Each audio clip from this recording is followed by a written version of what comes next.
old scrap yards, waste processing sites, and auto repair shops. This is Willets Point, Queens.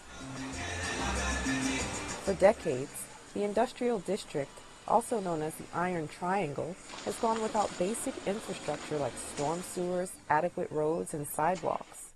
You see here, Abby, you see how the road is? Jake Bono, a longtime entrepreneur in the area, says on snowy winter days, the city leaves Willets Point out to dry. This isn't Mount Everest. You see how the dips and turns? You see the snow banks? You see the snow? That's somebody, some business owner plowed the snow away from the street themselves.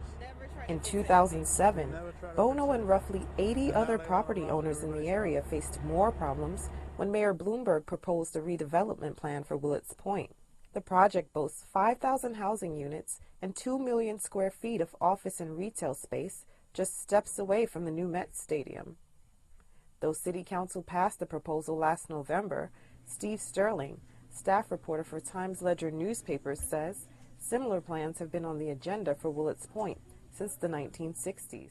The city's contention has just always been is that they've always viewed this as an area that's been earmarked for a larger purpose. Why put in the infrastructure for what they view as chop shops and auto wreckage yards and stuff like that. Stirling has been covering Willets Point for 2 years. He says the issue became even more complex when the city started asking property owners to sell their land.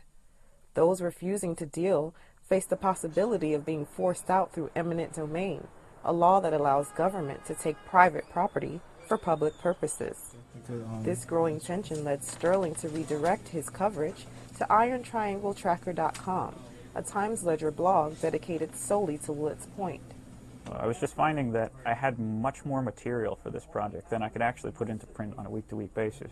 So I decided to start the blog as a way to get this information out there on a daily basis to these people that I know are very interested in it. Such as an estimated 1,600 workers whose jobs will be in limbo, and roughly 80 business owners in the area, including Jake Bono of Bono Sawdust.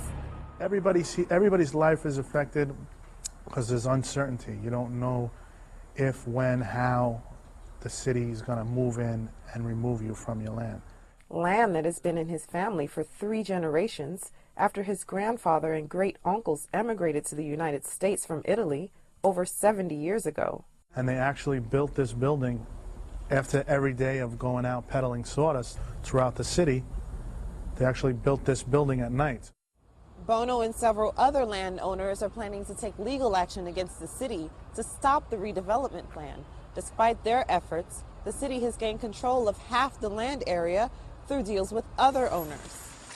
City officials maintain that they will select a developer by this spring.